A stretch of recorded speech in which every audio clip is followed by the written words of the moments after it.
বিসমিল্লাহির রহমানির রহিম। আসসালামু আলাইকুম।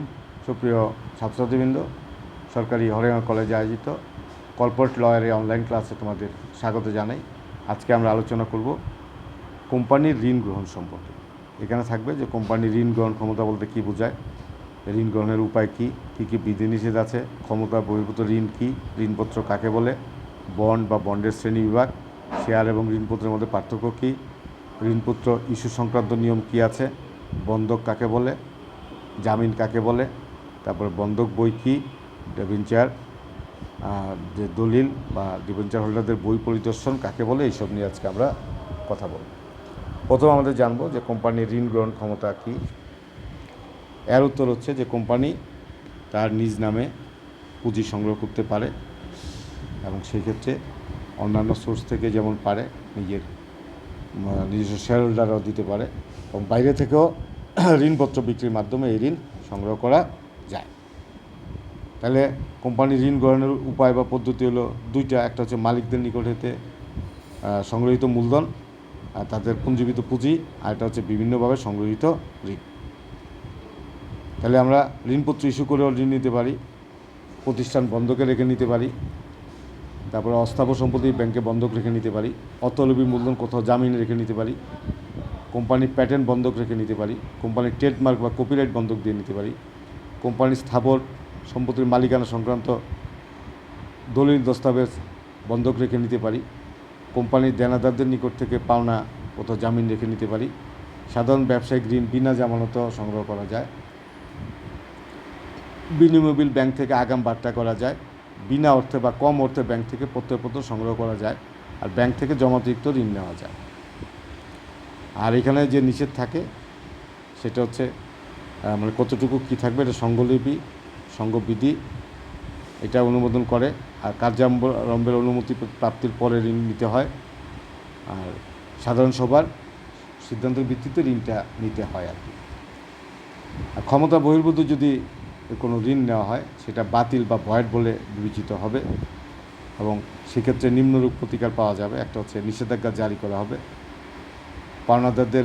পাওনাদার হিসেবে স্বীকৃতি দান করা হবে, শর্তভঙ্গের কারণে মামলা করা হবে এবং পরিচালকগণের দায় বৃদ্ধি পাবে।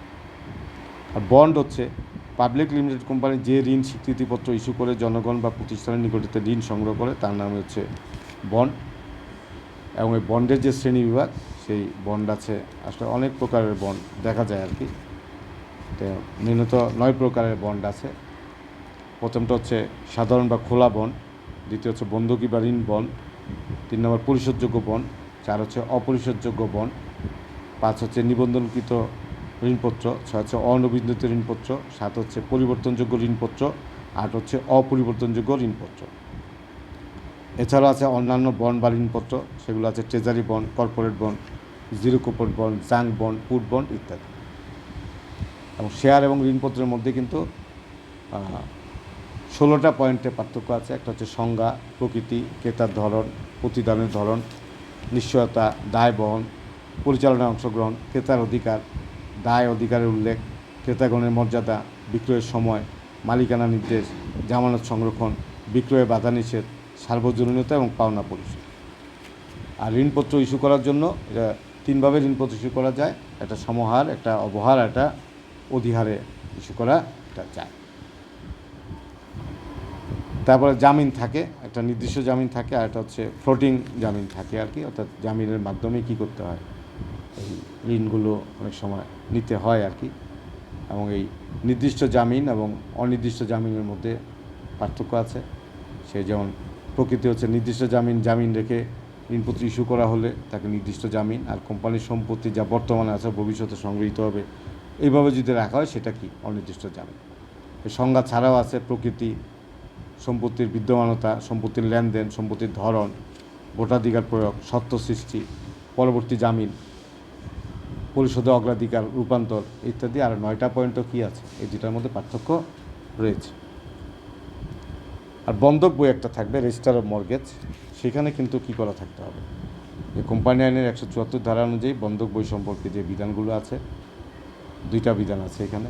প্রথমটা হচ্ছে এই যে প্রত্যেক কোম্পানি তার নিবন্ধনকৃত কার্যালয়ে একটি বন্ধক বই সংরক্ষণ করবে এতে কোম্পানির সম্পত্তির সাথে সম্পর্কিত সকল বন্ধক ও চার্জ এবং কোম্পানি গৃহীত উদ্যোগ এবং এর যে কোনো সম্পত্তির উপর প্রবাহন চার্জ এভাবে লিপিবদ্ধ করবে যেন প্রতিটা বন্ধককৃত চার্জকৃত সম্পত্তির সংক্ষিপ্ত পরিমাণ, টাকার অঙ্ক, প্রতিটা বন্ধক বা চার্জের পরিমাণ, বাহককে পরিশোধ্য সিকিউরিটি ইত্যাদি যাতে পরিষ্কার কী করা থাকে, লেখা থাকে। আর দ্বিতীয় যেটি লাগবে সেটা হচ্ছে কোম্পানির কোনো পরিচালক, ম্যানেজার বা অন্য কোনো কর্মকর্তা যদি জ্ঞাতসারে বা ইচ্ছাকৃতভাবে এ ধারা অনুযায়ী প্রয়োজনীয় কোনো বিষয়ের লিপিবদ্ধকরণ বাদ দেয় বা বাদ দিতে অনুমতি দেয়, তবে তিনি অনধিক 2000 টাকার অর্থদণ্ডে কী হবে, দণ্ডিত হবে। আর এটা কিন্তু এই কোম্পানির বন্ধন বই পরিদর্শনের কিন্তু অধিকার আছে। এই জন্য বন্ধক বই কী করতে হবে, সংরক্ষণ করতে হবে। কোম্পানি আইনের 168 ধারা অনুসারে রক্ষিত অনুলিপিসমূহ বা কোনো বন্ধক বা চার্জ সৃষ্টিকারী যে সকল দলিল এই আইন অনুযায়ী নিবন্ধনের জন্য নিবন্ধকের নিকট দাখিল করতে হয়, সেই সকল দলিল এবং ধারা 174 অনুসারে রক্ষিত বন্ধক বই যা কোম্পানির যে কোনো পাওনাদার বা সদস্য কোনো ফিস প্রদান ব্যতি রেখেই পরিদর্শন করতে পারে এবং অন্যান্য ব্যক্তি ও প্রতিবার পরিদর্শনের জন্য 10 টাকা বা কোম্পানি কর্তৃক নির্ধারিত তদপেক্ষা কম টাকার ফিস প্রদান করে পরিদর্শন করতে পারবে। সেই জন্য উক্ত অনুলিপি, দলিল এবং বইসমূহ যুক্তিসঙ্গত সময়ে কী রাখতে হবে, উন্মুক্ত রাখতে হবে। আর 2 নম্বর আছে বিধান পালনের দণ্ড, ব্যর্থতার কারণে যে দণ্ড দেওয়ার ব্যবস্থা আছে সেটা হচ্ছে এই, যদি উপধারা 1-এ উল্লিখিত পরিদর্শন কাজে কেউ অস্বীকৃতি জ্ঞাপন করে, তবে প্রথম দিনের অস্বীকৃতির জন্য কোম্পানিকে অনধিক 500 টাকা অর্থদণ্ড এবং অস্বীকৃতি যদি পরবর্তীতে অব্যাহত থাকে তাহলে প্রতিদিনের জন্য অনধিক 100 টাকা অতিরিক্ত অর্থদণ্ড দিতে হবে। এবং কোম্পানির প্রত্যেক কর্মকর্তা যিনি জ্ঞাতসারে উক্ত অস্বীকৃতি জ্ঞাপন করে বা অব্যাহত রাখার জন্য দায়ী, তিনিও একই দণ্ডে দণ্ডিত হবে। এবং উপরোক্ত দণ্ড আরোপ ছাড়াও আদালতের অবিলম্বে উক্ত অনুলিপি, দলিল বা বই পরিদর্শনের সুযোগ দেওয়ার জন্য কোম্পানি এবং সংশ্লিষ্ট কর্মকর্তাকে আদেশ দিতে পারবে।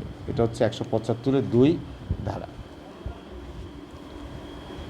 আর ডিবেঞ্চার হোল্ডারদের যে বই আছে সেই বই পরিদর্শন এবং নকল পাওয়ার যে অধিকার, সেটা নিয়ে আমি কথা বলবো। এটা কোম্পানির 176 ধারায় বলা আছে যে পরিদর্শন ব্যবস্থা সম্পর্কে, যে কোম্পানি তার প্রতিটা ডিবেঞ্চার হোল্ডার বই কোম্পানির যে কোনো ডিবেঞ্চার হোল্ডার এবং শেয়ার হোল্ডারদের পরিদর্শনের জন্য উন্মুক্ত রাখবে এবং কোম্পানির প্রত্যেক ডিবেঞ্চার বা শেয়ার হোল্ডার ধারক প্রয়োজন হলে তফসিল 2-এ উল্লিখিত ফিস প্রদান করে উক্ত বই বা এর অংশবিশেষের অনুলিপি নিতে পারবে। তবে শর্ত আছে এই যে উক্ত বই বন্ধক রাখার জন্য সংঘবিধিতে যে সময়, যা 1 বছরের এক বা একাধিকবার মোট 30 দিনের বেশি হবে না, নির্দিষ্ট থাকে, সেই সময় সেটা পরিদর্শন করা যাবে না। আর দ্বিতীয় হচ্ছে কোম্পানির সাধারণ সভায় আরোপিত যুক্তিসঙ্গত বাধানিষেধ সাপেক্ষে উক্ত বই উন্মুক্ত থাকাকালীন অন্তত 2 ঘন্টা সময় করে পরিদর্শনের জন্য অবশ্যই কী করতে হবে, উন্মুক্ত রাখতে হবে।